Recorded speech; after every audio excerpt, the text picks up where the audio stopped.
আমার ছেলেকে নিয়ে দেখছি বড্ড চিন্তা সবার। সবাই বলছে যে টিনু সুন্দরীর মতো আমার ছেলের একটা বৌমা হলে তবে আমি বুঝবো। আচ্ছা, তোমাদের কি মনে হয় যে টিনু সুন্দরী একাই পরকীয়া করেছে এই সমাজে? বহু বহু মেয়ে আছে যারা পরকীয়া করেছে। তাহলে শুধু টিনু সুন্দরীর মতো কেন? আরও অনেক লোকজনের মতোই তো হতে পারে। ও সোশ্যাল মিডিয়ায় যেহেতু টিনু সুন্দরীকে নিয়ে কথা হচ্ছে, তার জন্য টিনু সুন্দরীর মতো হলে তো বাই দ্য ওয়ে, সেটা নয় বুঝলাম, টিনু সুন্দরীকে নিয়ে আমি সাপোর্ট করছি বলে টিনু সুন্দরীর কথাটা আমার সঙ্গে বলা হচ্ছে, মানে আমার ছেলের সঙ্গে। কিন্তু আমার ছেলেকে কি কেউ দেখেছো এখানে মানে ব্লগিংয়ে বা সেরমভাবে মানে কন্ট্রোভার্সিতে এসে সে কিছু বকবক করেছে? তাহলে আমার ছেলেকে নিয়ে এত চুলকানিটা কিসের, কী কারণে? সহ্য হচ্ছে না তার জন্যে? যাই হোক, বাই দ্য ওয়ে, আমার ছেলেকে নিয়ে বললে আমার ঘন্টা ফারাক পড়তে হয়, কারণ আমি জানি যে আমি কিভাবে ছেলেকে মানুষ করেছি বা সে কিভাবে কি মেনটেন করছে নিজেকে বা কি, ঠিক আছে? আর রইল বাকি বিয়ে, জন্ম, মৃত্যু আর বিবাহ, এটা উপর থেকে লিখে আসা, ঠিক আছে? তো এটা নিয়ে কেউ কিছু বলতে পারে না, মানে গর্ব করতে পারে না যে আমার কবে হবে, কবে যাব, কবে বিয়ে হবে, কার সঙ্গে হবে, এইসব নিয়ে কোনো মানে গর্ব করার কিছু নেই, ঠিক আছে? তো যখন হবে, যে পরিস্থিতি হবে, তখন সেটাও বুঝে নেবে, এত চিন্তা না করলেও হবে। হ্যাঁ, আমি যদি সেই লেভেলের ব্লগিং করতাম, আমার ছেলেকে সবসময় দেখাতাম, আমার ছেলের বিয়ে নিয়ে আপনাদের সঙ্গে আলোচনা করতাম, আপনারা বলতেন ঠিক আছে, বাট নয় সেরকম কিছু। আমি একজন কন্ট্রোভার্সি ক্রিয়েটার, তো আমার ছেলেকে নিয়ে এত কিউরিয়াসিটি কেন? বুঝি তার মাকে নিয়ে অ্যাকচুয়ালি আপনাদের প্রচণ্ড কিউরিয়াসিটি, জ্বলনও আছে। কিছু কিছু লোকের জ্বলনও আছে, আর তার জন্য তার ছেলেকে নিয়ে তো একটুখানি বানতা হয়। তো এটার মানেটা কি বলুন তো? অ্যাকচুয়ালি আপনারা আমাকে জেলাস ফিল করেন আমার ছেলেকে নিয়ে, আর তার জন্যই বলতে আসেন। তো চলো, welcome back to my channel. আশা করছি তোমরা সবাই খুব ভালো আছো, আর আমিও খুব ভালো আছি নতুন একটা ভিডিওর সাথে। আমি রুনা লাইফস্টাইল থেকে। দেখো, অনেকে বলছে আমাদের টিনু সুন্দরী যা করেছে বেশ করেছে, আবার অনেকে বলছে না এটা করাটা ঠিক হয়নি, কিছুটা অধ্যত্বনেস দেখিয়েছে। কেউ বলছে এরকম এরকম করা উচিত, কারণ অনেক দিন ধরে সহ্য করেছে। আবার কেউ বলছে না, এরকম করে যদি ও কন্টিনিউ করে তাহলে কিন্তু চ্যানেলে প্রবলেম হবে। এবার আমার তো কিছু বলতে হয়, তাই না? তো আমি একটা কথা বলছি, শোনো, আমি আবারও বলছি, ফোঁস করতে মানা নেই। সবসময় যে তুমি একদম পোলাইটলি ডিসেন্টলি একদম নম্রভাবে সবসময় থাকবে, কোনো কিছু রেসপন্স করবে না, তা কিন্তু নয়। অর্থাৎ ফোঁস করতে হবে, তোমাকে বলেই যাবে বলেই যাবে বলেই যাবে বলেই যাবে, আর তুমি চুপ করে থাকবেই থাকবেই থাকবেই, সেটা তো হয় না, তুমি ফোঁস করবে। কিন্তু কিন্তু ইতিহাস সাক্ষী আছে, যেই সব ব্লগাররা বা যেসব মানে এইসব ক্রিয়েটাররা, যাদেরকে কন্ট্রোভার্সি ক্রিয়েটাররা আক্রমণ করেছে বা তাদেরকে নিয়ে কথা বলেছে, সেই সব ব্লগাররা যখনই মুখ দিয়ে আউটবাস্ট করেছে এবং সেই লেভেলের প্রতিদিন তাদের ব্লগিংয়ে কন্ট্রোভার্সির ছোঁয়া দিয়ে গেছে, হ্যাঁ মানে উত্তর দিয়ে গেছে আর কি কন্ট্রোভার্সি ক্রিয়েটারকে, তাদের চ্যানেল ডিটোরিয়েট করেছে এবং তাদের চ্যানেল একটা সময় তাদের অস্তিত্ব খুঁজে পাওয়া যায় না। তাই বি অ্যালার্ট টিনুকে, যে তুমি তোমার চ্যানেলের স্বার্থে আর কন্ট্রোভার্সি যে যাই করুক তাদের রেসপন্স করো না, ইগনোর করো। আর তুমি বলছো না আমি সবাইকে উত্তর দেবো ভিউয়ার্সদের, হ্যাঁ অবশ্যই তুমি উত্তর দেবে। কাকে দেবে? তোমার পজিটিভ ভিউয়ার্সদের, অবশ্যই তাদের সঙ্গে ইন্টারাক্ট করবে, কিন্তু নেগেটিভ ইগনোর অ্যান্ড ইগনোর। যদি উত্তর দাও তাহলে কিন্তু প্রবলেম শুরু হয়ে যাবে। তাই আমার মনে হয় যারা এখনও বলছো যা করেছে বেশ করেছে এরকম উত্তর দেওয়া, এত তারা প্রকৃতপক্ষে টিনাকে ভালো সাজেশন দিচ্ছেন না। টিনাকে ভালো সাজেশন দেওয়ার জন্য বলা উচিত, যা বলেছো এতদিন সহ্য করেছে, একবার বলেছো ঠিক আছে, বাট এটাকে কন্টিনিউ করো না। এটা যদি তুমি কন্টিনিউ করো তাহলে চ্যানেলের দফারফা হবে। আর যদি ওই বললাম চ্যানেলটা যদি তুমি বাড়াতে চাও, সেই ক্ষেত্রে সাবস্ক্রাইবার গেন করার জন্য একটু কন্ট্রোভার্সি ছোঁয়া দিয়ে কিছুদিনের জন্য 10,000 বাড়িয়ে নেবে, সেটা আলাদা জিনিস, সেটা আমি বলতে পারবো না। বাদ বাকি কন্ট্রোভার্সি না করাই ভালো, ব্লগিং চিরতরে নষ্ট হয়ে যাবে ব্লগিং চ্যানেল, ঠিক আছে? আচ্ছা, গেল এটা। এইবার আমার বক্তব্য হচ্ছে যে খোকার ছেলের ব্যাপারে আমাদের কথা না বললেও হবে আর কি। খোকার ছেলের ব্যাপারটা সম্পূর্ণ খোকা বুঝবে আর খোকার বউ বুঝবে। তো খোকার বউ যখন সব দায়িত্বই ছেড়ে দিয়েছে, সমস্ত কিছু ছেড়ে দিয়েছে, তাহলে একা খোকাই বুঝবে, এটাই বক্তব্য। তো দেখো, একদমই ঠিক, যার বাচ্চা সে বুঝবে। কিন্তু বাচ্চা যখন সোশ্যাল মিডিয়ায় দেখানো হচ্ছে, বাচ্চাকে দিয়ে যখন ব্লগিং করানো হচ্ছে, বাচ্চাকে দিয়ে যখন সমস্ত কিছু করানো হচ্ছে, তাহলে যখন তারা বাচ্চার স্কুলের পরিকাঠামোটা দেখাবে, তখন 5টা লোক 5 রকম কথা বলবে। ঠিক আছে, অবশ্যই বাবার থেকে মায়ের থেকে বেশি কোনো বাচ্চাকে কেউ ভালোবাসতে পারে না। তাহলে একটা সময় খোকাই বলেছিল যে মায়ের দরকার নেই, কাউকে দরকার নেই। কে আছে খোকার? কন্ট্রোভার্সি ক্রিয়েটার পিসিরা এত ভালোবাসে, জি জান দিয়ে ভালোবাসে, তাই মায়ের অভাবটাই ভুলিয়ে দিয়েছে। এটা তো খোকার কথা, আমার কথা তো নয়। তো খোকা তো আগেই বলেছে যে তার মায়ের প্রয়োজন নেই, তার কন্ট্রোভার্সি দিদিরা মানে আমাদের ওই ছোট্ট সোনার পিসিরাই তার জন্য এনাফ। তাহলে আজকের কথাটা অন্য হয়ে যাচ্ছে যে বাচ্চার জন্য তার মা আর বাবাই এনাফ। যদিও তার মা যখন সব ছেড়ে দিয়েছে, তাহলে তার বাবাই এনাফ। বাবা তো নিজে বলেছিল কন্ট্রোভার্সি পিসিরা আছে যখন মায়েরও প্রয়োজন নেই। ব্যাপারটা বুঝেছেন? আচ্ছা, বাই দা ওয়ে, না কখনোই কোনো বাচ্চার স্কুলের পরিকাঠামো দেখে কোনো বাচ্চার স্কুলের পড়াশোনা বিচার করা যায় না। এটা বাচ্চার কেন, কোনো জায়গায় বিচার করা যায় না। ঝাঁ চকচকে স্কুল আর তার মধ্যে পড়াশোনা হচ্ছে না, এটাও অনেক সময় হয়। আবার অনেক সময় দেখা যায় যে একদম স্কুলটা সাদামাটা, কিন্তু সেখানে খুব সুন্দর পড়াশোনা হচ্ছে। একদমই ঠিক, একদমই ঠিক। তাই কখনোই বাইরের স্কুলের কাঠামো দেখে কোনো স্কুলের বিচার করা যায় না। একদমই ঠিক কথা, এটা আমি মানি। এবং আমরা আমাদের সময় ওই ইনফিন্ট পড়েছি, আসন চট নিয়ে প্রাইমারি স্কুলে বসেছি, তারপরে হাই স্কুলে গেছি, এবং আমরা মনে করি আমরা তো পড়াশোনা শিখেছি। কিন্তু এখন যা চলছে জীবনটা, যতই কেউ গ্রামে থাকুক, গ্রাম থেকে ওদের সমস্ত রকম শহরের ফেসিলিটিস ওরা কিন্তু বুক করে। মানে মহল বাড়ি, গাড়ি চালানো, 3 লাখের বাড়ি, 3 লাখের বাইক, তারপরে বাড়িতে জন্মদিন পালন, মানে কেক কেটে, যেটা গ্রামের ছেলেরা কি করে, পায়েস খেয়ে করে, সেখানে কেক কেটে, তারপরে হচ্ছে রেস্টুরেন্টে খাওয়া, বা ইংলিশ খানা খাওয়া, চিলি চিকেন ফ্রাইড রাইস খাওয়া, এগুলো তো সমস্ত কিছু বজায় আছে। তাহলে সেই জায়গায় ওর তো ক্যাপেবিলিটি আছে, তো সেক্ষেত্রে সেরকম একটা স্কুলে কেন দেয় না? এবার স্কুলে দিলেই যে বাচ্চা খুব ভালো পড়াশোনায় হয়ে যাবে তাও নয়, তার জন্য তাকে মেনটেন করার জন্য বাড়িতে টিচার দিতে হবে, তারপরে হচ্ছে বাবা মাকেও পড়াতে হবে। হ্যাঁ, ওর মা মিসিং, তার জন্যই তো সবাই কনসার্ন। কারণ বাচ্চার বাবাই তো বলেছিল যে তার মা নেই, কিন্তু সব পিসিরা, দিদিরা, মাসিরা এত ভালোবাসে আমার বাচ্চাকে, আর তার জন্যই তো কনসার্ন লোকে, নাহলে কি কনসার্ন হতো? কীরকম একটা কথা। যাই হোক, সেখানে এই ছোট্ট সোনার সঙ্গে আমার ছেলের তুলনা করা হচ্ছে চুনা করে, কখনো আমাকে চুনা, কখনো রুনা লাইফস্টাইল, যা খুশি বলা হচ্ছে। তো ভাই একটা জায়গায় স্ট্রিক্ট থাকা উচিত, চুনা হবে না রুনা লাইফস্টাইল হবে। যদি রুনা লাইফস্টাইল বলা হয়, তাহলে আপামোর মানে পুরো জায়গাটাতে আমাকে রুনা লাইফস্টাইলই বলা হোক। আর যদি না বলা হয়, তাহলে চুনা লাইফস্টাইল, চুনা বলা হোক, যে কোনো একটা বলা হোক। একবার চুনা একবার রুনা, ভীষণ টোটালি কনফিউজড। তো যাই হোক, তা চুনার ছেলের সঙ্গে খোকার ছেলে তুলনা হয় না, কারণ ও অলরেডি ওর কেরিয়ার জীবনে প্রবেশ করতে চলেছে। ওর এই প্রাইমারি, প্রি প্রাইমারি, তারপরে হাই স্কুল, এগুলোর গণ্ডি, কলেজ পেরিয়ে এখন ওদের কেরিয়ারের দিকে ছুটছে। আর এটা একটা বাচ্চা, ইনোসেন্ট, সবে শুরু হচ্ছে, তাই তার বেসটা যাতে ভালো হয় তার জন্য সবাই কনসার্ন, আর কিচ্ছু না। বাচ্চার ভালো তার বাবাই তো বুঝবে, অবশ্যই বাচ্চার ভালো তার বাবাই বুঝবে, কারণ বাবাই সব রেসপন্সিবিলিটি নিয়ে নিয়েছে, তাই না? তাহলে সেটা তো আলবাত বাচ্চার বাবাই বুঝবে। কিন্তু হয় না, ফ্যামিলির বড়রা বোঝে, কিন্তু বাইরে থেকে কেউ কেরিয়ার গাইড করে না। এই যে কত কেরিয়ার গাইড আছে, যেখানে উচ্চ মাধ্যমিকের পর তুমি কী নিয়ে পড়বে, তার বাবা মাই তো ভালো বোঝে। না না না না না, কেরিয়ার গাইড পয়সা দিয়ে করানো হয়। কারণ কি? কারণ হচ্ছে তারা ভালো বুঝতে পারে, তার ন্যাক দেখে, সেখানে বাবা মাও পারছে না, ফেলিওর। তাহলে এখানেও তাই, যে বাচ্চারা যেহেতু ইন্টেলিজেন্ট, বাচ্চারা যেহেতু খুব মানে কি বলবো, খুব ঈশ্বর প্রদত্ত বাচ্চা, তো মানে কি বলবো, সবাই ঈশ্বর প্রদত্ত হয় না, এক একটা বাচ্চা ভীষণই মেরিটোরিয়াস, ইন্টেলিজেন্ট হয়, তো ওই বাচ্চাটার মধ্যে সমস্ত রকম রয়েছে। হ্যাঁ, লড়াকু টাইপের বাচ্চাটা। তো সেই জায়গায় বাচ্চাটাকে যদি একটু ঠিকঠাক তার বেসটা ঠিক করা হয়, তাহলে বাচ্চাটা ভালো হবে, এই এক্সপেকটেশনে লোকে বলছে। নাহলে পরের ছেলে পরমানন্দ, কে এত মাথা ব্যথা করায়, তাই না? এটার জন্য বলেছে, ভালোর জন্য। তো যাই হোক, সেটা নেয়ার মতো বোঝার মতো ক্যাপাবিলিটি যদি সবার থাকতো তাহলে তো হয়েই যেত।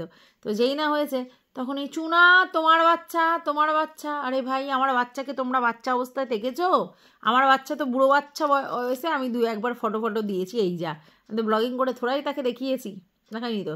তাই এত লোকের গাত্র ডাউন হয়ে গেছে। চুনার বাচ্চার ছেলে মানে কি বিয়ে যেন কি যেন টিনুর মতো মেয়ের সঙ্গে হয়, তবে বুঝবে।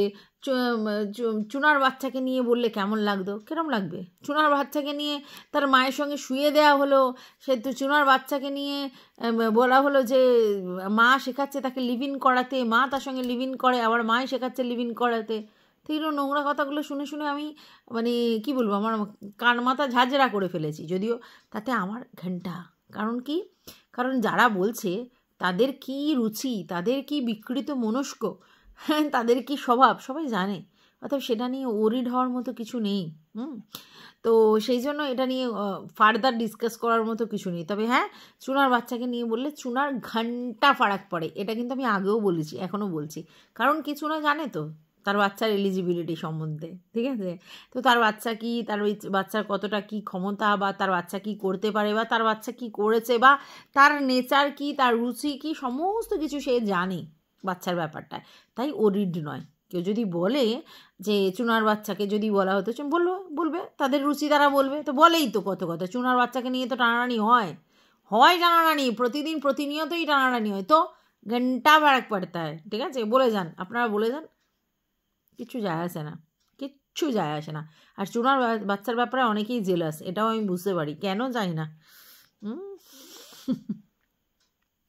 যাই হোক, এইবার যেটা বলছিলাম সেটা হচ্ছে যে তাই ওই বাচ্চাটার সঙ্গে চুনার বাচ্চার তুলনা করা মানে বোকা। কোথায় চুনার বাচ্চা, বুড়ো বাচ্চা আর একটা ছোট্ট ইনোসেন্ট চাইল্ড, সবে শুরু হয় তার জীবন, তার সঙ্গে তুলনা করা হচ্ছে। কি বলবো, কিচ্ছু বলার নেই। হ্যাঁ, আর ওই ব্যাপারটা আমি আবারও বলছি, দেবানা জানন্তী কার সাথে লেখা আছে বিয়ে, কে কি হবে, কোথায় কি, অনেক দেরি আছে। তাহলে এক্ষুনি এত আমাকে সাপান্ত অভিশাপ করার কোনো দরকার নেই, ঠিক আছে? তবে এটা বলতে পারি, আবারও বলছি, আগেও বলেছি, এখনও বলছি, সেটা হচ্ছে যে যেরকম হবে এটা বলতে পারি যে পরস্পরের মধ্যে যদি মিসআন্ডারস্ট্যান্ডিং হয় তাহলে সেই জায়গায় ডিসকন্টিনিউ করে নতুন করে শুরু করা হবে। এরকম ক্যাজরা কেলেঙ্কারি ছ্যাঁচড়ামি করতে আসবো না, এটা বলতে পারি। যাই হোক, আর যেটা বলছিলাম সেটা হচ্ছে যে বলা হচ্ছে যে আমার কাছ থেকে সবার এক্সপেকটেশান, আমি তাই আমার ভিউয়ার্সদেরকে বলে দিয়েছি, আবারও বলছি, সবসময় বলবো যে আমার ভিউয়ার্সদের শুধুমাত্র আমার কাছ থেকে এক্সপেকটেশান থাকবে, অন্য কারোর কাছ থেকে কোনো রকম এক্সপেকটেশান আমার জন্য রাখবেন না, কারোর কাছ থেকে, ঠিক আছে? এটা আমি লাইভে বলেছি, আপনারা সবাই তো লাইভ নাও দেখতে পারেন, সেক্ষেত্রে ভিডিওতে আবার বলছি, আমার ভিউয়ার্সদেরকে আবার বলছি, আপনারা শুধুমাত্র আমার থেকে প্রতিবাদ আশা করবেন, আমার থেকে কিছু বক্তব্য আশা করবেন। রইল বাকি কোনো ক্রিয়েটার বা অন্য কারোর কাছ থেকে কোনো রকম এক্সপেকটেশন রাখবেন না, কারণ আপনারা তো দেখছেন সমস্ত কিছু। তো এখানে কে কতটা কী জন্য কতটা কীভাবে সবই দেখছেন, আর তাদের সেটা করতে হবে, নাহলে চলবে না। তো আমার তো সেরকম দরকার নেই, কারণ আমি তো কোনো গ্রুপিজমে থাকি না, কোনো গ্রুপ করি না, কোনো দল লবিবাজি, কোনো মানে গ্রুপের মধ্যে এর সঙ্গে ওর সঙ্গে কোনো করি না, একদমই করি না। তাহলে আমার দরকার কী আছে? আমার তো ওগুলোর দরকার নেই। তাই আপনারা একদম টেনশন করবেন না কোথাও গিয়ে, এর জন্য বলুন, ওর জন্য বলুন, কেন রুনার জন্য প্রতিবাদ হচ্ছে না, কেন রুনা লাইফস্টাইলের ব্যাপারে এবারে কোনো কথা বলছেন না, কোনো দরকার নেই, বেকার। কারণ আপনাদের মুখ ওরাই অন্যরকমভাবে বন্ধ করে দেবে। তাই নো টেনশন, আপনারা আমার ভিডিও যারা পছন্দ করেন আমার ভিডিও দেখুন, আমাকে বলুন প্রতিবাদ আমার জন্য যদি করতে হয় আপনারা আমার ভিডিও কমেন্ট বক্সে এসে লিখবেন, ব্যাস সেটাই এনাফ আমার জন্য, বাদ বাকি কিচ্ছু দরকার নেই। বুঝতে পেরেছেন? আপনারা এখানে আনন্দ নিতে এসছেন, মজা নিতে এসছেন, আমার কন্ট্রোভার্সি দেখে আপনাদের ভালো লাগে, আপনারা আমার কন্টেন্টে খুশি হন, আপনারা দেখতে ভালোবাসেন, দেখবেন, দ্যাটস ইট। আমার সেটাই দরকার, ওইটুকুনি আমার দরকার। আপনারা আমাকে ভিউজ দেবেন, আর সেই ভিউজ থেকে আমি রেভিনিউ আর্ন করবো, এর জন্যই তো এসেছি। এখানে কোনো মরালিটি, এথিক্স ওসব দেখাতে আমি আসিনি। দেখিয়ে কী পাবো আমি, বলুন তো?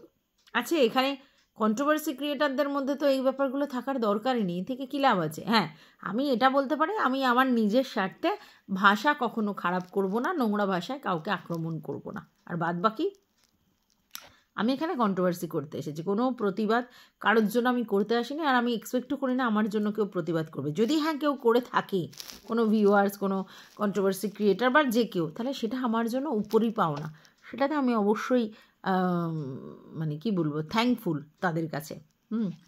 তো আর রইল বাকি কী হয়েছে, নোংরামি। নোংরামি কাকে বলে অনেকের না জানা নেই, কোনটা নোংরামি অ্যাকচুয়ালি, ঠিক আছে? আর আমাকে যদি কোনো ক্রিয়েটারদের সঙ্গে একই আসনে বসিয়ে দেয়, তাহলেই আমি তাদের মতো হব না। আর সেটা যে নয়, সেটা তো ভিউয়ার্সরা, যতবার কমিউনিটি পোস্ট দেওয়া হয়েছে ততবার ভিউয়ার্সরা গিয়ে র্যান্ডমলি এসছে আর কি, ঝাড় দিয়ে এসেছে। অর্থাৎ একদম টেনশন করার কিছু নেই। আমার ভিউয়ার্সরা যতক্ষণ আমার পাশে আছে স্ট্রংলি, তারা আমার জন্য প্রতিবাদ করেছে। আর কিছুই চাই না। একটা ক্রিয়েটারের সবথেকে বড় পাওনা এটা, সবথেকে বড় প্রাপ্তি হচ্ছে তার ভিউয়ার্সরা, যারা উপযুক্ত জবাব দিতে পারে। আর কি, এর থেকে বেশি কিছু চাই না। এটা তো আপনারা নিশ্চয়ই এতক্ষণে বুঝে গেছেন। তো একদম কোথাও যার কোনো দরকার নেই। আর চুনা নোংরামি করে না, ঠিক আছে? নোংরামি কি জিনিস আপনাদের জানা নেই, তাই জন্য বলছেন। আর রইল বাকি, আমি কোনো কারোর মাকে নিয়ে কোনো নোংরা কন্টেন্ট করিনি। আর লাইভে অনেক ভিউয়ার্স আসে, তারা তাদের মতামত রাখে, আমি সেগুলোকে পড়ে দিই। তার বাইরে আমি কোনো মতামত সেই অর্থে পাস করি না। আমার মতামত যদি পাস করতে হয়, তাহলে সেটা বেশিরভাগ ক্ষেত্রেই ভিডিও থাকে, লাইভ তো থাকে না। লাইভে আমার ভিউয়ার্সদের মন্তব্য আমি শুনি এবং ভিউয়ার্সদের মন্তব্য আমি পড়ি, ঠিক আছে? আর ভিউয়ার্সরা তো বলেই দিয়েছে, তাদের মন্তব্য বা তাদের বক্তব্যর দায়ভার কিন্তু কোনো হোস্টের নয়, সবার ক্ষেত্রেই সেটা প্রযোজ্য। তো সেই জন্য সেই ব্যাপারে আমার কোনো মানে বলার কিছু নেই। কেউ যদি কিছু বলে থাকে, সেটা যদি আমি পড়ে থাকি, তাতে তো আমার কিছু বলার নেই। তারা বলেছে, আমি পড়েছি। বাট আমি নিজে কোনো ভদ্র মহিলা বা ভদ্র লোক বা সিনিয়র মোস্ট পার্সনকে কোনো রকম নোংরা তো বলিনি, উল্টা আমি বলেছি যে ব্যাপারটাকে কাটতে, ডিসকন্টিনিউ করতে। কারণ আমি আর যাই হোক দিনের শেষে এটা বুঝি যে একটা মানুষকে কনসার্ন করা উচিত আগে, তারপরেও যদি সে সেটা না শুনে, তখন ব্যাপারটা আলাদা কথা। তো আমি নোংরা কেন কোনো কন্টেন্টই ওই ব্যাপারটা নিয়ে ওইভাবে করিনি। আমি শুধুমাত্র বলেছি ব্যাপারটা থেকে এডিট করে বেরিয়ে আসতে। তো কারোর ভালো চাইলেও যদি তাকে নিয়ে বলা হয় সে নোংরা অকথ্যভাবে ভিডিও করেছে, তাহলে কিছু বলার নেই। আর ওই কাগে কান নিয়ে গেছে, কে কি দুটো ঢেলে দিল কানের মধ্যে, সেটা নিয়ে হাউ হাউ চিৎকার করে কোনো লাভ নেই। আলটিমেটলি নিজেকে দেখতে হবে, নিজেকে বুঝতে হবে, কি বলতে চেয়েছে সেটাও বুঝতে হবে, তবে করতে পারে। না লোকের কথায় ভরসা করে লাভ নেই, ভুলভাল হবে, একদমই ভুলভাল হবে, ঠিক আছে? তো তাই আমি কাউকে নিয়ে নোংরা, সেটা আমার ভিউয়ার্সরা ভাবতেই পারে না যে রুনাদি কাউকে নিয়ে নোংরা, অসম্ভব। কোনো সিনিয়র মোস্ট পার্সনের কথা তো আলাদা, এই টিনু বা সুদেবী বা যাদেরকে নিয়ে কন্টেন্ট করি তাদেরকে নিয়ে কোনো দিন করিনি। আর কোনো ভদ্রমহিলাকে নিয়ে কী করে করবো, মানে বয়স্ক ভদ্রমহিলাকে নিয়ে কোনো করার ব্যাপার নেই। উল্টে বলা হয়েছে, হ্যাঁ আমাকে অনেকে বলেছিল কন্টেন্ট করতে, বাট আমি করিনি। আমি ছোট্ট করে তাকে কনসার্ন করেছি। যাই হোক, তারপরেও বলা হচ্ছে, তো যাই হোক, লাইভে নাকি আমি বলেছি, তো লাইভে ভিউয়ার্স এসে অনেক কথা বলবে, স্বাভাবিক, যদি দেখা যায় তাহলে বলবে। তো সেটা নিয়ে তো কথা বলতেই হবে, রেসপন্স করতেই হবে। ভিউয়ার্সরা বলবে না, ভিউয়ার্সরা বলবে। আর রইল বাকি টিনা জয়েন্ট কাস্টাডি পায়নি যতদূর আমি জানি। টিনা তো সমস্ত কিছু ছেড়ে দিয়েছে। তাহলে টিনার থেকে কোনো এক্সপেকটেশনই রাখার দরকার নেই না, যে তার বাচ্চার জন্য কিছু করবে, মানে ওষুধ পাঠাবে, খাবার পাঠাবে, জামা পাঠাবে, বই পাঠাবে, এগুলো এক্সপেকটেশন করার কোনো মানে হয় না। কারণ কেউ যদি স্বইচ্ছায় সমস্ত দায়িত্ব নিয়ে থাকে, তাহলে সে বুঝবে, তাই না? আর টিনা তার ছেলের জন্য ভবিষ্যতে কি করে সেটা দেখার ব্যাপার, যে তার মানে জমানো টাকা দিয়ে সে কী করেছে, তাই না? এখন কেন কাউকে হেল্প করবে? কারণ সে তো মানে সমস্ত কিছু রাইটস তার থেকে কেড়ে নিয়েছে। তাহলে যদি কেউ রাইটস কেড়ে নেয়, তাকে আবার কোনো রকম ফেভার দেবে কেন টিনুর পক্ষ থেকে? টিনু বলবে যে হ্যাঁ আমি এটা পাঠাবো ওটা পাঠাবো, বাচ্চার প্রতি হিউম্যানিটি দেখিয়ে? না না না না না, বাচ্চার প্রতি হিউম্যানিটি দেখানোর হলে টিনু সেই টাকাগুলো নিয়ে রেখে সেভিংস করে বাচ্চা যখন বড় হয়ে যাবে তখন তার জন্য করে দেবে, সেটাই ওর জন্য হিউম্যানিটি হবে। এখন খোকাকে কোনো রকম কন্ট্রিবিউট করে কোনো রকম সাপোর্ট করে কেন হিউম্যানিটি দেখাবে? খোকাকে দেখিয়েছে নাকি? তো বাচ্চার রাইটসই যখন ছেড়ে দিয়েছে, তো আমার মনে হয় বাচ্চা যার কাছে আছে তারই সমস্ত দায়িত্ব, বাদ বাকি যার রাইটস নেই তার দায়িত্ব কোথায়? নেই তো। বাদ বাকি মন থেকে যদি দায়িত্ব পালন করে হিউম্যানিটির গ্রাউন্ড থেকে, তাহলে সেক্ষেত্রে টিনু সেগুলো জমিয়ে রাখুক, পরবর্তীকালে সে জমানো টাকাগুলো তার বাচ্চার ভালো কাজে লাগানো হবে, ব্যাস, দ্যাটস ইট। সেটাও তো ভালোবাসারই নিদর্শন। এক্ষুনি দিয়ে যে দায়িত্ব নিয়েছে তার দায়িত্বকে খণ্ডন করার কি দরকার আছে? সে দায়িত্ব নিয়েছে তো ভালোই হয়েছে, তাই না? আচ্ছা, রইল বাকি কিছু কথা হচ্ছে যে আপনারা কেন বলছেন, আপনারা কি তাকে কোনো টাকা দিয়ে সাহায্য করছেন? যারা ভিউজ দিচ্ছে তারা তো আলটিমেটলি ভিউজ দিয়ে টাকা ইনকাম করতে সাহায্য করেছে, তাই জন্য তারা বলছে, ঠিক আছে? ও আচ্ছা, তাহলে যদি আমি কারোর বাচ্চা নিয়ে কোনো রকম কনসার্ন দেখাই যে এইটা এরকম করলে ভালো হয়, ওরকম করলে ভালো হয়, তার মানে তাকে আমাকে টাকা দিয়ে বলতে হবে, এ নাও টাকা নাও, আমি তোমাকে এই টাকাটা দিচ্ছি, এটার মধ্যে দিয়ে এটা করো, এরকম করতে হবে? টাকা তো অনেক ভিউয়ার্স দিল, অনেক ভিউয়ার্সই দিল টাকা, ঠিক আছে? আর অনেক ভিউয়ার্সই তো মানে ফ্রি অফ কস্ট এই বাচ্চার জন্যই টাকা দিয়েছে, তাহলে কি আবার সেই টাকার ব্যাপারটাই হচ্ছে নাকি? না না, এখন মনে হয় ভিউয়ার্সরা অনেক শ্যানা হয়ে গেছে, দুম করে কিছু দেবে না, ইমোশনে বশীভূত হয়ে মনে হচ্ছে, আর তার জন্যই মনে হয় প্রবলেম হচ্ছে। আর রইল বাকি টিনুর 5 লাখ, কে বলা হচ্ছিল যে প্রমাণ আছে টিনুর 5 লাখ দিয়েছে, আরে খোকারাই তো বলেছে, আর টাকা সরিয়ে নিয়েছে সেটা ব্যাংকের কাগজ ফাগজ দেখিয়েছিল টিনু, তার জন্য আবার সেই ভিডিওটা ব্লার হয়ে গিয়েছিল। তো টাকা তো সরিয়ে নিয়েছে, সবাই জানে, যে নতুন কথা কি, প্রমাণ আছে কিনা? টাকা তো সরিয়ে নিয়েছে 5 লক্ষ টাকা। যাই হোক, ও ভালো কথা, সেটা ওদের বাড়িতে থেকে ইনকাম করা হয়েছে সবার মুখ দেখিয়ে, না আমি যতদূর শুনেছি ওটা টিনার প্রমোশনাল ভিডিও শ্যুটের টাকা। তো যাই হোক, টিনা ওই বাড়ি থেকে ইনকাম করেছে, তো পুরো টিনা ওই বাড়ি থেকে ইনকাম করেছে মানে, তাহলেও যদি ধরে নিই তাহলে 50% তার আর 50% টিনার, তো সেক্ষেত্রে 2.5 লক্ষ টাকা হাপিস। তাই জন্যই আজকের এখন বলা হচ্ছে যে কেউ কি টাকা দিয়ে সাহায্য করেছেন, না তো বড় বড় কথা বলছেন পরের ছেলেকে নিয়ে। মানে যদি কেউ টাকা দিয়ে হেল্প করে থাকে তাহলে সে বলতে পারে, তো টাকা দিয়ে হেল্প করেছে এরকম ভিউয়ার্সরাও অনেক আছে, তারা বলছে হয়তো। টাকা, all is for money, money better than honey, এই টাকার জন্যই তো এত সমস্যা, কি তাই তো? সবটাই টাকা, বুঝতে পেরেছো? पैसा पैसा करती है क्यों, पैसे पे तू मरता है, पैसा, ঠিক আছে? দেখি পয়সা এসা চিজ है खुदा से 19-20 है, কতবার বলেছি। তো এই জন্য, এই পয়সার জন্যই এত কিছু হচ্ছে বস, বুঝে নাও, ঠিক আছে? চুনা রুনা যাই বলুন, চুনা রুনা যাই করুক, চুনা রুনা যা করেছে আমার মনে হয় আচ্ছা আচ্ছা লোক করতে পারেনি, কন্ট্রোভার্সি ক্রিয়েটার কন্টেন্ট করেছে, দ্যাটস ইট। এর বাইরে যা করণীয়, যা করণীয় করে ফেলুক, টাটা।